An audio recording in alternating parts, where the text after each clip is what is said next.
Hello everyone, स्वागत है आप सबका मेरे चैनल में, जहां मैं आज आपको पढ़ाने वाला हूं equation of motion under central force. Okay, तो इससे पहले के प्रीवियस लेक्चर्स में मैंने आपको बहुत सारी चीजें बताई हुई थी। आई होप कि आपको वो 2 प्रीवियस लेक्चर्स क्लियर हुए होंगे। कोई भी अगर उन प्रीवियस लेक्चर्स में अगर आपको डाउट हो तो आप वहां कमेंट सेक्शन में कमेंट करके पूछ सकते हैं। और आज हम पढ़ने वाले हैं उस टॉपिक में क्या क्या पढ़ेंगे उनको पहले समझ लेते हैं क्या क्या पढ़ने वाले हैं। इसमें हम लोग पढ़ने वाले हैं कि डिफरेंशियल इक्वेशन क्या होगा, कि इस इक्वेशन ऑफ मोशन जब सेंट्रल ऑर्बिट में कोई पार्टिकल मूव कर रहा है तो उसके रिगार्डिंग डिफरेंशियल इक्वेशन क्या होंगे। एंड देन हम फर्स्ट इंटीग्रल मोशन पे भी जाएंगे। ओके, फर्स्ट इंटीग्रल के मोशन पे भी जाएंगे, जिसके बाद हम इफेक्टिव पोटेंशियल के कंसेप्ट को बहुत अच्छे से समझ पाएंगे कि इफेक्टिव पोटेंशियल कहां से आता है और ये किस तरीके से रिलेटेड होता है। आई होप कि आपने प्रीवियस 2 लेक्चर्स देखे हुए होंगे और जिसमें मैंने आपको रिड्यूस मास का कंसेप्ट और सेंट्रल फोर्स की प्रॉपर्टीज को समझाया हुआ था।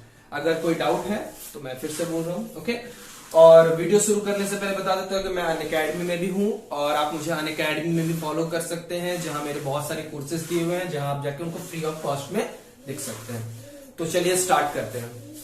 तो देखिए, सबसे पहले जो मैं प्रीवियस लेक्चर में हमने पढ़ा था वो कुछ इस तरीके से था कि फोर्स जो था, वो सेंट्रल फोर्स जो था वो Fr is equal to Fr, जो कि फंक्शन ऑफ आर कैप था, जिसने हमें लिखा था minus dough we by dough R cap. और लैग्रेंजियन जो था वो T माइनस वी, यानी kinetic energy minus potential energy, that is the expression given as half m r dot square r square theta dot minus V R. Okay, this is the expression for the Lagrangian. Okay, so यहां पर एक और हमने बात की थी कि Lagrangian के एक्सप्रेशन में थीटा डॉट का टर्म तो है बट थीटा का टर्म नहीं है, इसलिए हमने बताया था कि theta is cyclic coordinate. Okay, theta क्या है, एक साइक्लिक कोऑर्डिनेट है, ये बात हमने डिस्कस की थी।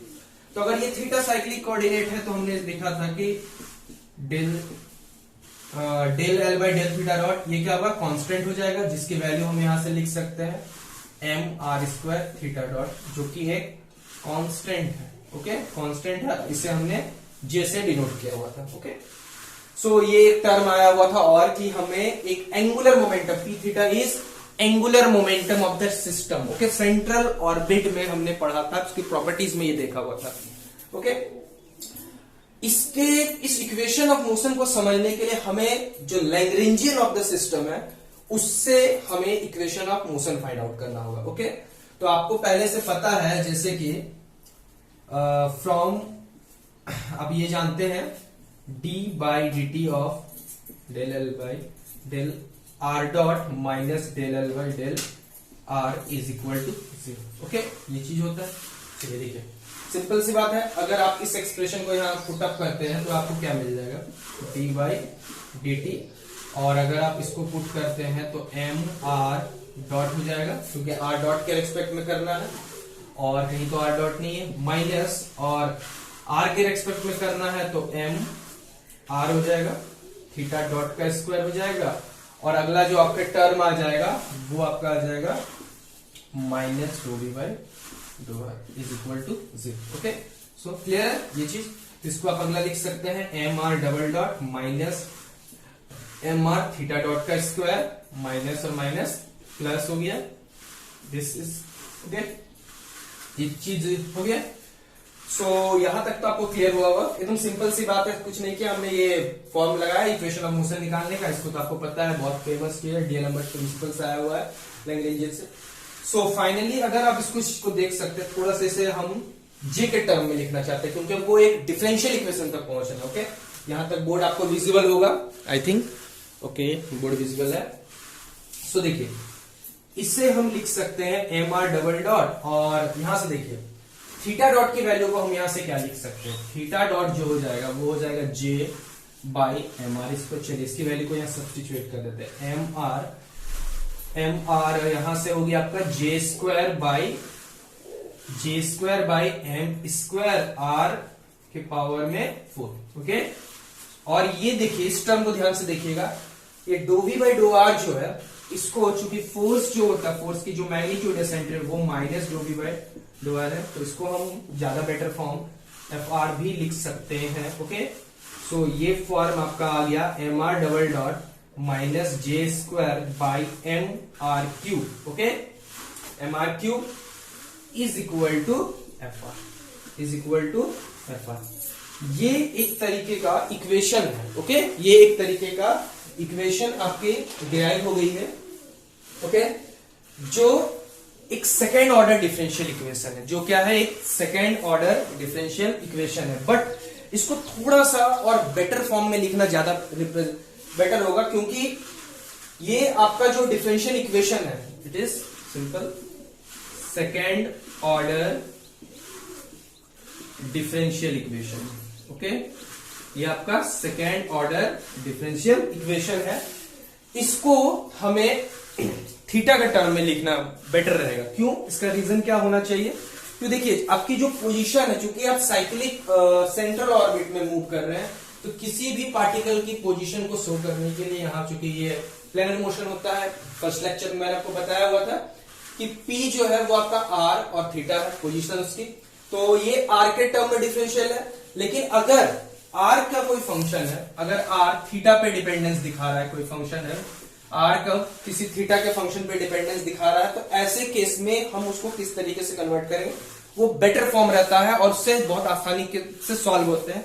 और अक्सर जो क्वेश्चंस आपके नेट पे पूछे जाते हैं, R की डिपेंडेंस थीटा पे हो सकती है, और उस केस में आपको डिफरेंशियल इक्वेशन को सॉल्व करना होता है और फाइनली फोर्स के एक्सप्रेशन को फाइंड आउट करना होता है। ओके, तो इन सब चीजों को समझिएगा, इसको आप नोट कीजिए कि इसको कैसे तरीके से सॉल्व करते हैं।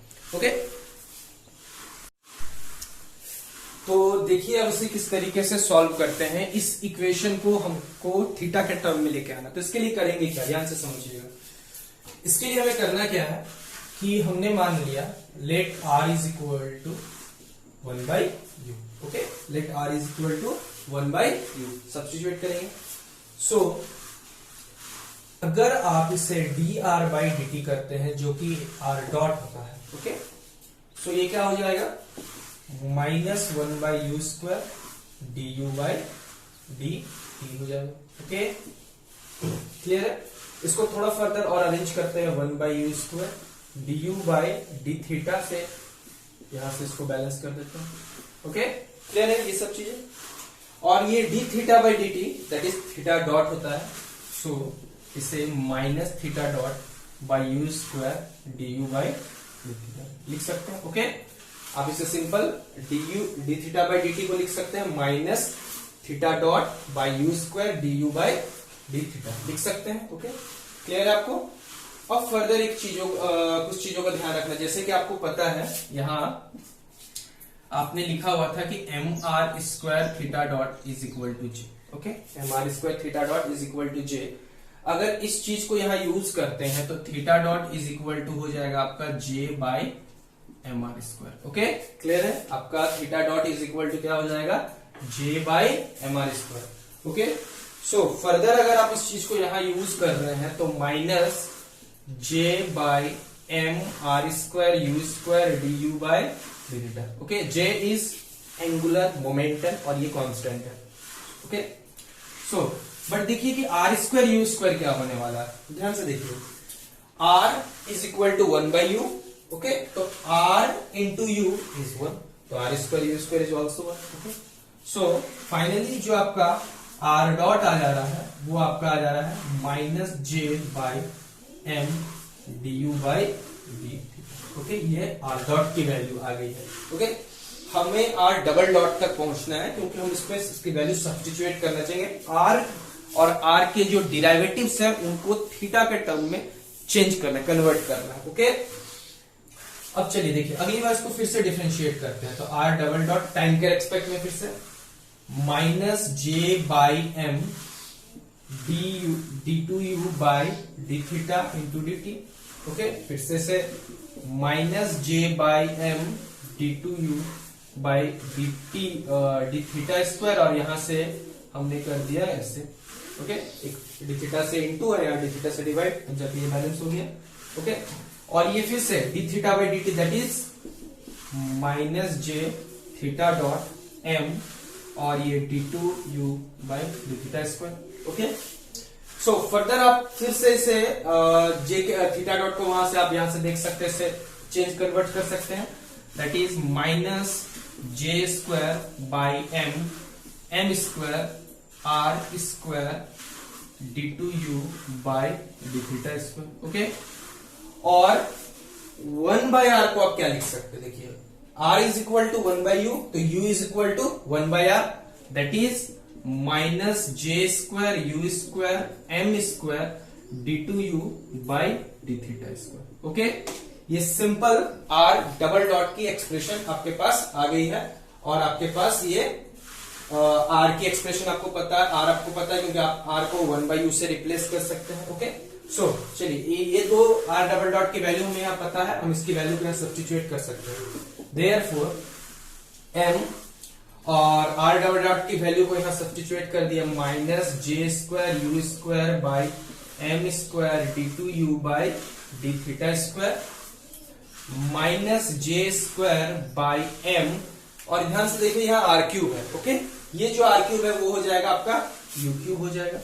ओके, और फंक्शन ऑफ आर की जगह फंक्शन ऑफ 1/u लिख देते हैं। ओके, क्या क्या कैंसिल हो जा रहा है आप देख सकते हैं, यहां से एक m कैंसिल हो जा रहा है, और फाइनली यहां से एक माइनस जे square M U square common आ जा रहा है, तो D two you by D theta square plus U यहाँ is equal to f 1/u। Okay, so final जो एक्सप्रेशन आप देख सकते हैं D two you by D theta square plus U is equal to minus M by J square you square F 1/u। Okay, तो ये जो equation आ गया, ओके, ये जो इक्वेशन फाइनल इक्वेशन जो ब्रैकेट के अंदर यहां से जो बॉक्स के अंदर आपको दिख रहा है, this equation is the second order है, आपका दिखाई दे रहा है, ऑर्डर इसका सेकेंड है, डिफरेंशियल इक्वेशन है सेंट्रल ऑर्बिट का, जो कि थीटा के टर्म में है। ओके, इससे पहले वाला जो एक्सप्रेशन था वो भी एक डिफरेंशियल इक्वेशन था, बट वो आर के टर्म में था, आर के डिराइवेटिव्स के फॉर्म में था। ओके, तो मोस्ट ऑफ द क्वेश्चन जो आपसे पूछे जाते हैं वो डायरेक्टली इस फॉर्म से पूछे जाते हैं। इसके आगे आने वाले लेक्चर्स जो होंगे उन पे मैं आपको तरीका बताऊंगा कि क्या कौन कौन से स्टेप्स होने चाहिए, जिन स्टेप्स को आप फॉलो करके बहुत आसानी के साथ प्रॉब्लम्स को डील कर सकते हैं। डायरेक्ट कुछ 2-3 चीजें ट्रिक्स बताऊंगा जिसके थ्रू आप डायरेक्टली क्वेश्चन को सॉल्व कर सकते हैं विदाउट किसी एक्सप्रेशन के जरिए। ओके, यहां तक आप इसको नोट कीजिए। तो देखते हैं अब हम first integral of motion. Okay, first integral of motion के बारे में हम लोग देखने वाले हैं। तो इसके लिए हम यूज करेंगे इक्वेशन ऑफ सेंट्रल फोर्स के बारे में ही, लेकिन वो रेडियल फॉर्म वाला यूज करेंगे। ओके, सेकेंड ऑर्डर में। ओके, तो इसके लिए हमें करना क्या है कि सिंपल सी बात है, इससे अगर हम, ये आपका एक्सप्रेशन था m are double dot is equal to, अगर आप उसे इधर कर देंगे j square by m are cube plus f r लिख सकते हैं। ओके, प्लस एफ आर का टर्म, और इसे फर्दर आप अरेंज कर सकते हैं M R double dot is equal to j square by m are cube. Okay, इसे आप लिख सकते हैं माइनस डो बी बाय डो। ओके, और इसे एम आर डबल डॉट, और इसे थोड़ा सा अरेंज करके इसे मैं अगर इस तरह से लिख दूं तो आई होप कि आपको कोई यहां से कोई प्रॉब्लम नहीं होगा कि इसे j square by m are square के टर्म में लिख सकते हैं। ओके, क्योंकि देखिए अगर इसे आप डिफरेंशिएट करते हैं तो माइनस 2 बाय आर क्यूब हो जाएगा, जो कि फिर से पहले वाले फॉर्म में आ जाएगा, और यहां से डो बी बाय डो।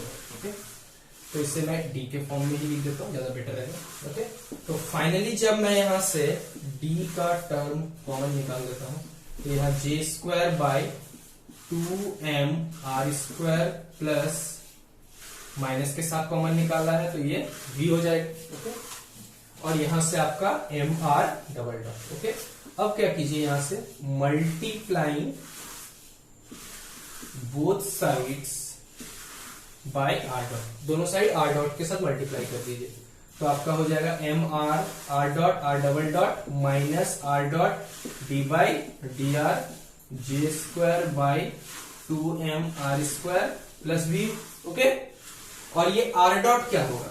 ओके, आर डॉट जो हो जाएगा वो आपका हो जाएगा D R by D T लिख सकते हैं, और ये डी बाई डी आर होगा, और ये j square by 2m r square plus v हो जाएगा। ओके, और इसे आप लिख सकते हैं हाफ देखिए इसे हम लिख सकते हैं d/dt of half m r dot के स्क्वायर में। जस्ट रिवर्स ऑर्डर में लिखा ताकि ये फिर से उस फॉर्म में आ जाए।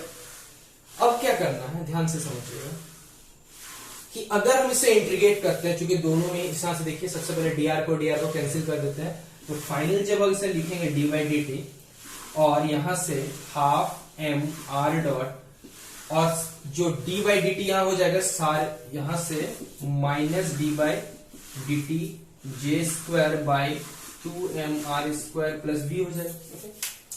अगर आप इसे इंटीग्रेट करते हैं with respect to time on both side, okay, तो फाइनल जो आपका एक्सप्रेशन आ जाएगा वो आ जाएगा हाफ एम आर डॉट का स्क्वायर, ओके, माइनस हो जाएगा जे ब्रैकेट में आपका जे square by 2mr square plus v, और प्लस एक एक्स्ट्रा कांस्टेंट टर्म इंक्लूड होगा। उस कांस्टेंट एक्स्ट्रा टर्म को हम E कहते हैं, दैट इज E जो है कांस्टेंट है, और that is the total energy of the system. Okay, इस माइनस को एक साइड ले आया तो half m r dot square plus j square by 2mr square plus v is equal to E। This equation is known as first integral of motion. Okay, first integral of motion. ये term हमें law of conservation of energy को clear करता है कि देखिए half m v square that is kinetic energy, okay, और v potential energy, और ये भी जो एक एक्स्ट्रा टर्म है इट इज ऑल्सो ए, इसको कहते हैं जे square by 2mr square that is centrifugal potential energy, जो कि इसके बारे में मैं आपको बाद में डिस्कस करूंगा कि क्या होता है। तो ये टोटल एनर्जी और it equal to total energy, यानी इट्स फॉलो, सिंपल आप देख सकते हैं, it follow the law of conservation of energy. ये आपके law of conservation of energy को ओबे करती है। अगर आप इसमें एक चीज भी देख रहे हैं कि v जो है, v के साथ एक एक्स्ट्रा टर्म जो अभी मैंने आपको बताया जे square by 2mr square add हुआ है, ये v तो एग्जैक्टली पोटेंशियल जो सिस्टम की पोटेंशियल थी जो फोर्स के अंडर में होती है, दैट इज उसकी पोटेंशियल एनर्जी है, बट उसके साथ एक एडिशनल पोटेंशियल भी ऐड हुआ है। तो this potential is become the new potential is become as the effective potential. तो v इफेक्टिव पोटेंशियल हो गया Vr plus j square by 2mr square, क्योंकि v के साथ ये पूरा टर्म जो है आपका एक नया पोटेंशियल, नया इफेक्टिव पोटेंशियल की तरह काम करता है। तो this is also known as a effective potential. Okay, आपकी इफेक्टिव पोटेंशियल, अगर आपको इफेक्टिव पोटेंशियल पता है तो आप इफेक्टिव फोर्स भी निकाल सकते हैं, क्योंकि आप जानते हैं F is equal to minus dough we by dough r. तो अगर आप F इफेक्टिव निकाल सकते हैं तो इसकी इफेक्टिव डेरिवेशन भी कर सकते हैं बहुत आसानी के साथ। तो ये law of conservation of energy को कंप्लीटली ओबे करता है। ओके, तो आज के लेक्चर में बस इतना ही, क्योंकि मैंने आपको बहुत कुछ यहाँ से क्लियर किया हुआ है। कोई भी डाउट अगर हो तो आप मुझसे कमेंट सेक्शन में कमेंट करके पूछ सकते हैं, और आप मेरा टेलीग्राम ग्रुप ज्वाइन कर लीजिएगा जहां मैं आपको रेगुलर अपडेट्स देते रहूंगा। और इसके आगे आने वाले लेक्चर्स जो होंगे वो बहुत ही खास होने वाले हैं, क्योंकि वहां मैं स्टेबिलिटीज डिस्कस करूंगा, कुछ बेसिक ट्रिक्स डिस्कस करूंगा सेंट्रल फोर्स के बारे में, और प्रीवियस ईयर जो क्वेश्चंस होंगे वो भी मैं डिस्कस करूंगा। और आपको अगर किसी तरह की वीडियोस की कोई जरूरत है तो आप मुझे कमेंट सेक्शन में कमेंट करके जरूर बताइए कि आपको किस तरह के वीडियोस की जरूरत है। Thank you.